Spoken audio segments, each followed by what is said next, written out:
अस्सलामुअलैकुम my YouTube viewers, कैसे हैं आप सब। उम्मीद करती हूँ आप सब ठीक ठाक होंगे। मैं भी अल्हम्दुलिल्लाह खैरियत से हूँ। तो जी चले जी स्टार्ट करती हूँ अपना आज का व्लॉग। अभी तो सुबह का फ़िलहाल नाश्ता चल रहा है, सुबह सुबह का वक्त है। तो आज जो है सैटरडे है, स्कूल की भी बच्चों की छुट्टी है। मगर पता नहीं क्यों जब भी स्कूल की बच्चों की छुट्टी होती है तो सबसे पहले यही उठते हैं। तो बहरहाल मैंने इन्हें नाश्ता दे दिया था, फिर मैंने भी नाश्ता कर लिया था। फिर बाद में मैं आ गई थी सहन की तरफ। तो मैंने सोचा सबसे पहले मैं सहन का काम कर लेती हूँ, बाद में अगले काम की बारी आएगी। तो अभी फ़िलहाल तो मैं सहन का झाड़ू लगा रही थी, क्योंकि अचानक से अगर कोई मेहमान आ जाता है तो यहाँ पर तो मिट्टी बहुत होती है, तो सहन बहुत मिट्टी हो जाती है सहन में। इसी वजह से सबसे पहले मैंने सहन की तरफ आ गई थी। मैं सहन को मैंने झाड़ू लगा लिया था। फिर यहाँ पे भी आपको नज़र आ रहा होगा कि मेरा बेटा ये देखिए कैसे अपने मुंह बना रहा था कैमरे की तरफ देखकर। इसे कैमरा बहुत पसंद है, इसी वजह से जैसे ही कैमरा देखता है कैमरे के सामने आ जाता है। तो फिर यहाँ पर डस्टिंग वगैरह मैं कर रही थी, झाड़ू मैंने लगा लिया था। सब जगह की डस्टिंग करनी पड़ती है, अगर एक जगह की डस्टिंग नहीं होगी तो वो जगह देखने वाली नहीं होगी, बहुत बुरा हाल होगा उस जगह का।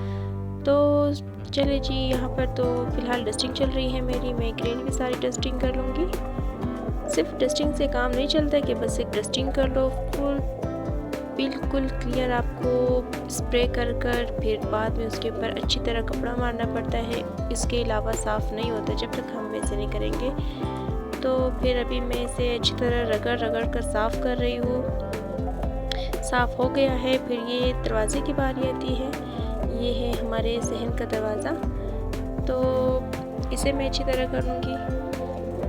फिर ये वॉश बेसन तो साफ़ था, मैंने सोचा मैं इसकी आज सफाई नहीं करूँ, मगर मेरी बेटी ने इसके ऊपर बहुत अपने कलर्स जो है बिखेर दिए थे। कलर से भर गया था ये, और सारे कलर्स इस पर चिपक गए थे, तो बहुत मुश्किल से ये साफ़ हुआ। तो फिर अभी बाहर के सारे काम मैंने कर लिए थे। तो बारी आती थी रूम्स की, कमरों की बारी आती थी। फिर बाद में खाना भी बनाना था, और आज सैटरडे था तो मैं थोड़ा सा देर से उठी थी, तकरीबन 9 साढ़े 9 के करीब मैं उठ गई थी। तो फिर अगर थोड़ा सा भी देर से हम उठते हैं तो हमारा सारा काम पीछे रह जाता है, कोई काम भी नहीं होता। तो ये जो मौसम है सर्दियों का है, और सर्दियों के मौसम में बहुत ही ज़्यादा जो टाइम होता है तेज़ी से गुजरता है, जल्दी से शाम हो जाती है, पता ही नहीं चलता टाइम का। तो फिर बहरहाल मैं भी ये फ़िलहाल रूम्स की मैंने सारी सफाई कर रही थी, सारा खिलाना वगैरह मैंने जमा कर लिया था। तो बच्चों की खातिर डेली करना पड़ता है, क्योंकि बच्चे डेली भी कर देते हैं। फिर मैं आ गई थी अपनी बेटी की रूम्स की तरफ, इसकी रूम की मैं सफाई कर रही हूँ।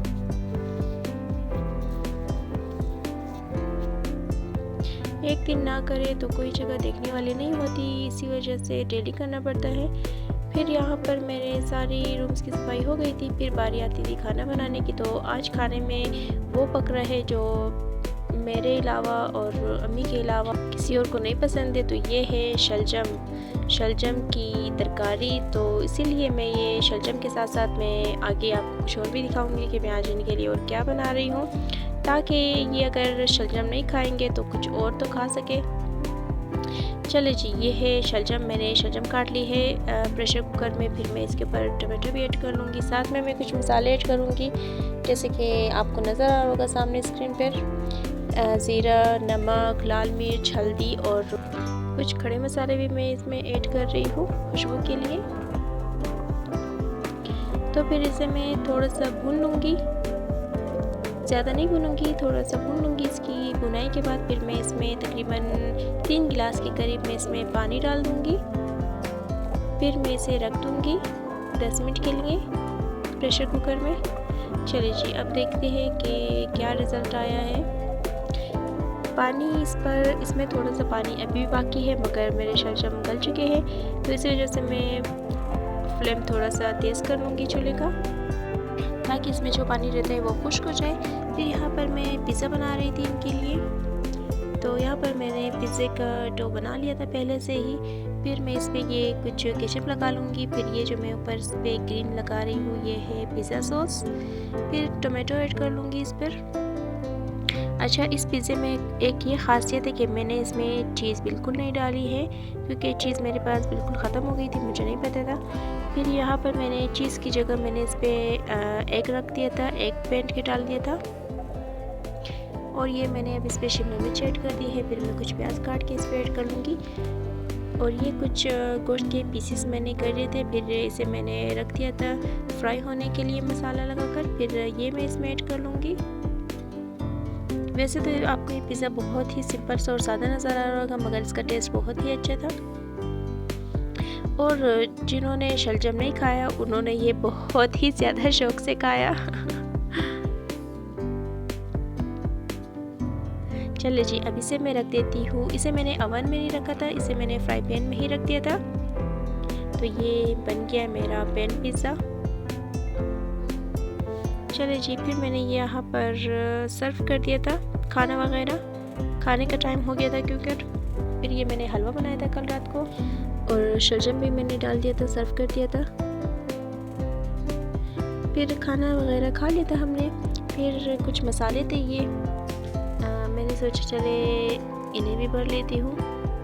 मसालों की बर्नियों में मसाले डालकर भर लेती हूँ। ये मैंने मसालों का ऑर्गेनाइज़र लिया है। ये ज़्यादा बड़ा नहीं है, मतलब नॉर्मल साइज़ का है, मगर इसमें मसाले जल्दी से ख़त्म हो जाते हैं। फिर मुझे वीक में एक दफ़ा ज़रूर इसमें मसाला भरना पड़ता है। और ये जो कुछ मसाले मेरे रह जाएंगे, ये मैं एक्स्ट्रा किसी और कंटेनर में डाल कर रख दूँगी। मैं ये जो मसाले लाती हूँ तो शॉपर में बिल्कुल नहीं रखती, मैं इन्हें किसी कंटेनर में डाल कर रख देती हूँ ताकि ये ज़्यादा ख़राब ना हो। और कंटेनर भी अगर आपके पास ये शीशे वाला कंटेनर हो तो अच्छा है। ये शीशे का कंटेनर मैंने इनकी बहुत सारी जुगाड़ लगाई हुई है। ये है जैम वगैरह के कंटेनर होते हैं, नटेला के कंटेनर होते हैं, तो मैं इनकी प्लास्टिक उतार कर मैं इन्हें अपने मसालों के लिए रख देती हूँ। हाँ, अगर आप अलबत्ता इनकी कैप्स पे आप स्प्रे करना चाहें तो और भी ये ज़्यादा यूज़फुल हो जाते हैं। तो जी, मेरा बाकी का काम हो गया था फिनिश। अब बारी आती थी मेरे बर्तनों की, जो कुछ खाने के बर्तन थे। और इस टाइम पर मैं बहुत थक गई थी, बस यही दुआ कर रही थी कि जल्दी से मेरे ये बर्तन धुल जाए और मैं चले जाऊँ थोड़ी देर सोने के लिए, क्योंकि दोपहर का टाइम था। तो बहरहाल ये बर्तन धुल गए थे मेरे। तो यही तक थी आज की मेरी वीडियो, आज का व्लॉग। तो प्लीज़ अभी तक अगर आपने मुझे सब्सक्राइब नहीं किया हो तो फ़ौरी जाकर मुझे ज़रूर सब्सक्राइब कीजिए, और वीडियो को लाइक शेयर करना मत भूलिएगा। कमेंट में अपनी राय हमेशा मुझे बताया करें। और तब तक के लिए अपना बहुत सारा आप लोग ख्याल रखिएगा। मुझे इजाज़त दें। अल्लाह हाफ़िज़।